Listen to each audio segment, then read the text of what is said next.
सभापती महोदय, मला माझ्या धाराशिव लोकसभा मतदारसंघामध्ये जून ते सप्टेंबर महिन्यात जी प्रचंड प्रमाणात त्या ठिकाणी अतिवृष्टी झाली आणि ज्या अतिवृष्टीमुळे शेतकऱ्याचं प्रचंड असं मोठ्या प्रमाणात नुकसान झालं।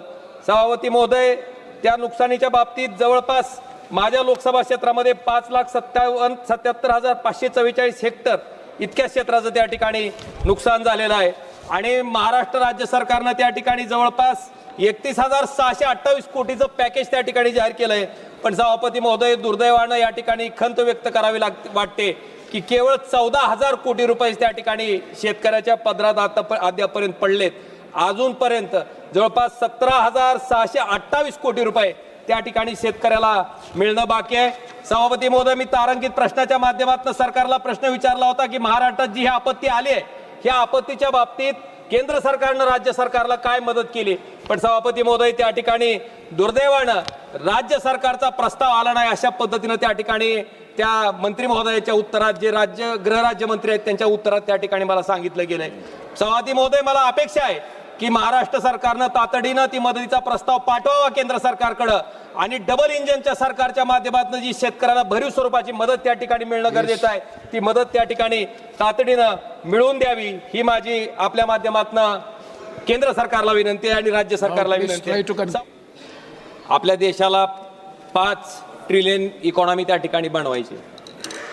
मी फार मोठा काय अर्थतज्ञ नाही आहे, पण एक साधी गोष्ट मला त्या ठिकाणी निश्चितपणे समजते की आपल्या देशातील जवळपास 60 ते 70% लोक ही शेती या व्यवसायावर त्या ठिकाणी अवलंबून आहेत आणि त्या शेतीसाठी जोपर्यंत आपण सिंचनासाठी मुबलक पाणी, वीज आणि जो शेतकरी त्या शेतात राबून कष्ट करून पीक पिकवतो, त्यानं पिकवलेल्या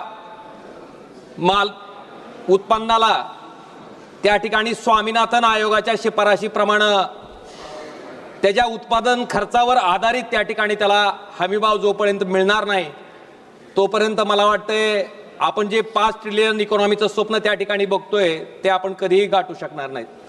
सभापती महोदय, मी कायम ऐकतो की आपण इतके मोठे हायवे बनवले, इतक्या मेट्रो बनवल्या, ह्या हायवेसाठी 70,000 कोटी, त्या हायवेसाठी 1,00,000 कोटी।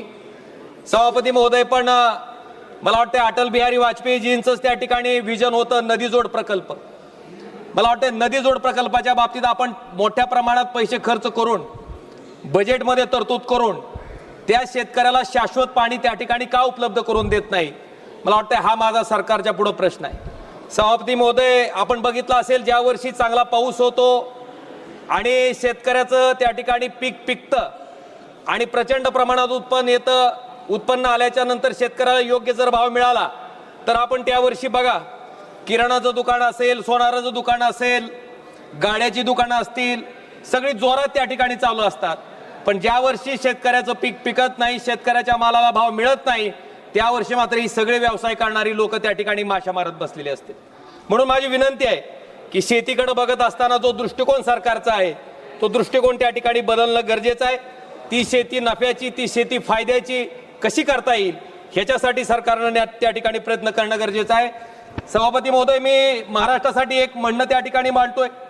पश्चिम वाहिनी नद्या ज्या आहेत, वैतरणा, उल्हास समुद्रातनं ज्या नद्या वाहून जातात, महाराष्ट्राच्या मंत्रिमंडळानं त्या ठिकाणी सप्टेंबर 2024 मध्ये पाणी वळवण्यासाठीच्या प्रस्तावाला त्या ठिकाणी मंजुरी दिली।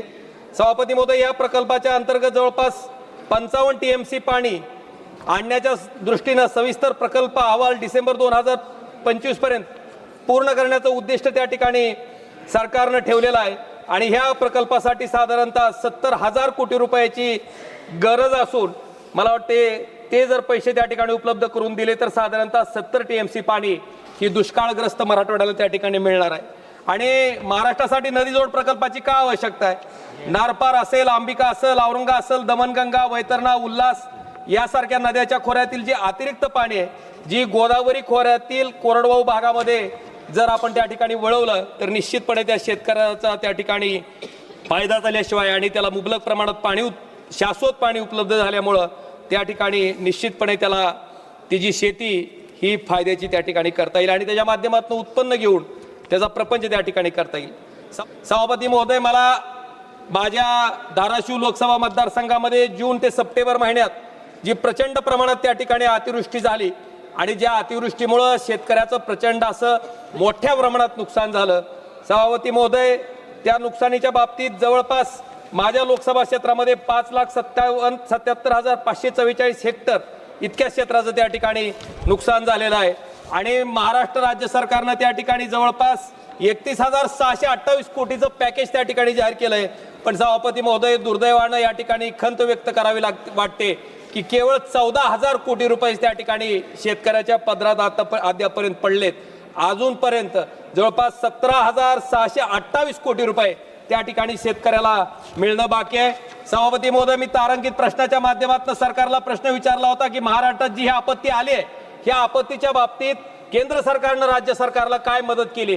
पण सभापती महोदय, त्या ठिकाणी दुर्दैवानं राज्य सरकारचा प्रस्ताव आला नाही. अशा पद्धतीनं त्या ठिकाणी त्या मंत्री महोदयाच्या उत्तरात, जे गृहराज्यमंत्री आहेत त्यांच्या उत्तरात त्या ठिकाणी मला सांगितलं गेलंय.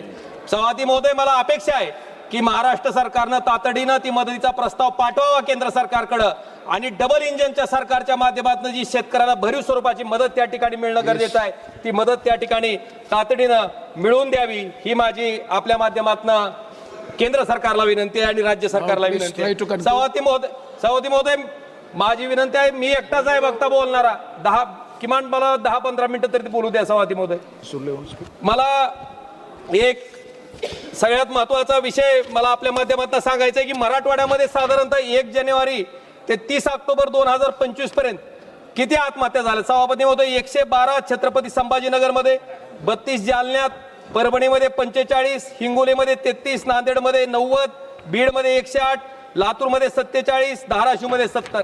मला वाटतं इतक्या प्रचंड प्रमाणात शेतकऱ्यांनी स्वतःचं जीवन त्या ठिकाणी संपवलंय.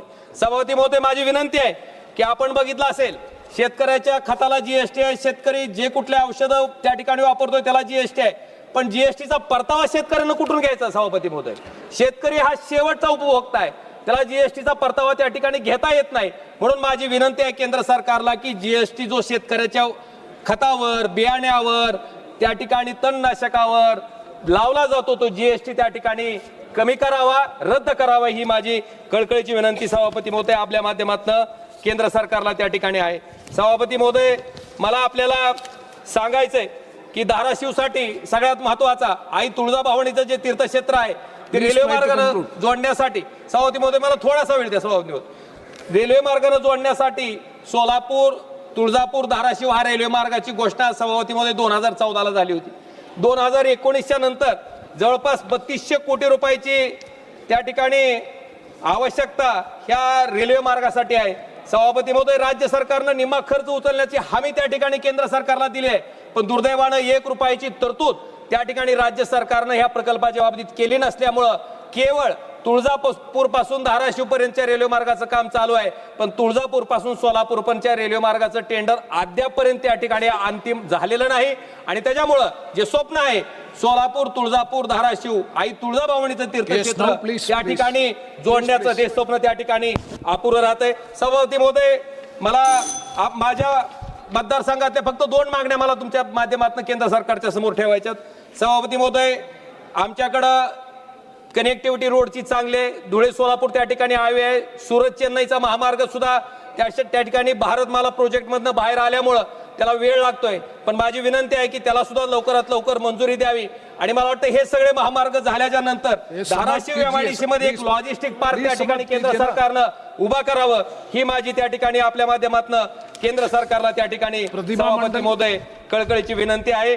आणि त्याचबरोबर धाराशिव शहरासाठी जी सुरत चेन्नईचा ग्रीनमेंट अलाइनमेंट जी त्या ठिकाणी अजून प्रलंबित आहे, त्या ठिकाणाहून वैरागपासनं धाराशिव जिल्ह्याला जोडण्यासाठी, धाराशिव शहराला जोडण्यासाठी एक स्पर रोडची मागणी त्या ठिकाणी मी नितीनजी गडकरींकडे केली आहे. त्याला सुद्धा त्या ठिकाणी मान्यता द्यावी, ज्याला 1365 कोटी रुपयाची आवश्यकता आहे. ही सुद्धा माझी विनंती आपल्या माध्यमातून सन्माननीय केंद्र सरकार